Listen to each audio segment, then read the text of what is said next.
Andrew Yang ran for president and mayor of New York City, and he's got a new book out. Hey, Yang, where's my $1,000? Now, I actually read every word of your book, and you talk about this as a blueprint for optimism in an extremely challenging world. Tell me about that.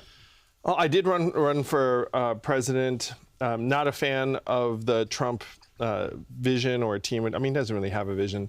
And so when I was thinking of what to write next, I was disheartened, as are many Americans, and I thought, well, maybe I can do something that's a little more optimistic and try and find light in the darkness or humor. And I've had some really interesting, distinct experiences over the last number of years and hadn't had an opportunity to share them. And so I thought if I could do that and hopefully give people a sense of optimism, then that would be a big win. But here we are. There are people in this country who are huge supporters of President Trump, and then there are people who are not happy with the way the country is going, especially with the immigration things that are going on in the country.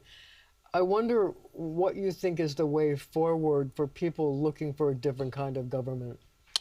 I think a lot of people who voted for Donald Trump are disappointed, maybe upset and angry. And if you look back on November 2024, what were the two big issues he won on? The border and economy. And economy / inflation / price of groceries.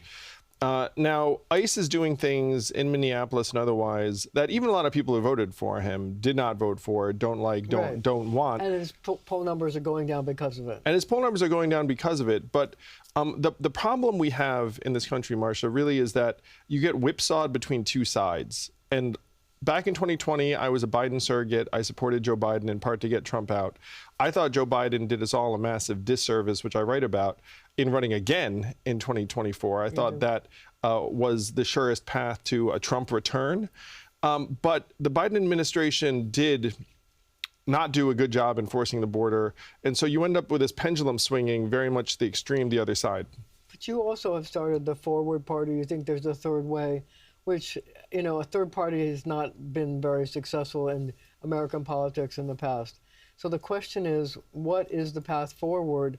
And is there a possibility that you would run for president again in 28? Well, I joke about it in the book. You know, I'm almost too young not to run for president again, given, you know, who's out there. I think that a third party actually has never had a better moment in my lifetime. Okay. Back in 1992, Ross Perot ran and got 19% of the vote, and 25% of Americans at that time said they were independents. Today, it's 45 to 50% of Americans say they're independents, in part because neither of the two parties is doing a great job. So do you think that the fact that there's a certain amount of disgust with what's going on in the country and unrest also in many places, do you think that a third-party candidacy can succeed at a time when people are saying, what do the Republicans stand for, what do the Democrats stand for? There's a guy named Mike Duggan who's running as an independent for governor of Michigan right now. And it's, you know, right now it's February. In November, we're going to see if Michigan elects an independent. And he's the three-term mayor of Detroit, biggest city in the state. He was a very successful Democrat, and then he turned in his party badge and said, you know what, in order to get Michigan heading in the direction it needs to go, it can't be Team Blue or Team Red, it has to be Team Michigan. And Mike Duggan is leading in some polls, leading in fundraising. 150 black faith leaders came out and endorsed him because they said, we've been working with this guy for 10 years. So there are opportunities like that around the country that I think are going to become more and more common. So I'm asking you this question. If that becomes a bellwether for an independent candidacy, do you think that that would bring about you or somebody else running as a third-party candidate in the 2028 presidential elections? I think the odds of a third-party presidential candidate in each cycle just go up and up, and that the viability also goes up and up. Because if you look at the numbers, and I'm a numbers guy, 2/3 of young people now say they're independents. Again, it's almost half of American adults. And so if you think of it as a market, there's this massive void or a vacuum, and someone's going to step forward to fill it. Is that someone going to be you? Well, I'm on a lot of people's list, I suppose. My job, and when people ask me for my politics, it's just to try and make good things happen for people. And I don't think that either party is delivering. I think it's one reason why we're in the spot we're in. So one of the things that I was really interested in your book is you talk about AI and how it's going to change the economy and how it's going to change the job market. What's the solution for that? I mean, a lot of people, are they going to be out of work? Are we going to have to change the kinds of jobs people do? If you look back on my campaign in 2020, this was the primary case I was making. I was like, look, AI is coming, it's real, and it's going to decimate a lot of jobs. Unfortunately, that time is now. It's even hitting the stock market. I don't know if you saw last week where a lot of the software firms had like a plummet because people realized, wait a minute, AI can write software much, much faster than humans. So that's going to compound and cascade in various ways. When I was running for president in 2020, I said we should just start giving everyone money. Hence, hey Yang, where's my $1,000? Which I have been asked here on the streets of New York. Another thing I was asked was, hey, am I racist or are you Andrew Yang? Which is the alternate title for the book. Maybe the next one. But we should just start giving everyone money, Marcia. I mean, these UBI. Yeah, universal basic income, freedom dividend, whatever you want to call it. These AI companies, by the way, are realizing trillions of dollars of value built off of our data. Our data is getting sold and resold for hundreds of billions of dollars a year, and no one's seeing a dime but them. See, here, the real question is, how are people going to support themselves in an AI world? You know, I went out and talked to people about how they apply for jobs, and one person told me that she found the way of applying for jobs demoralizing because you get no response, even if you submit hundreds of applications. Another person said to me, it's a game of putting buzzwords that have to do with AI. And I wonder, how do people find jobs in this world, and what do they do? First, I want to say, if you have your job, you might want to keep it, because it's very, very difficult out there for job searchers. You have to go old school, in my opinion, Marcia, because right now, in many cases, you have an automated AI bot screening application. So you have AI to AI. It's very hard to get through the door that way. The old-fashioned way would be to call people you know, see if anyone has any openings. Is that passé? It's what is old is new again, pretty much. Like you should do some old-fashioned networking, and you should do it, by the way, even while you still have a job, because after you lose your job, it's harder. So what kinds of jobs should people be training for today?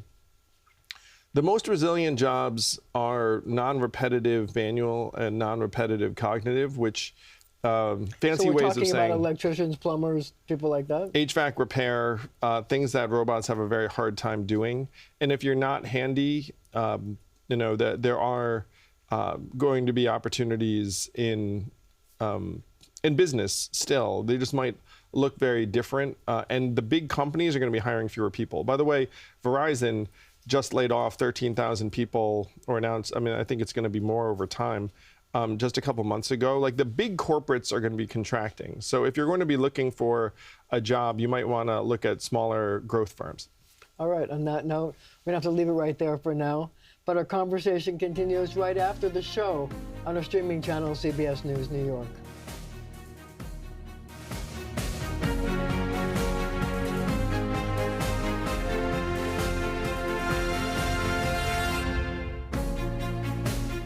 We are back with Andrew Yang. So my question to you, what's the best piece of advice that you've ever been given?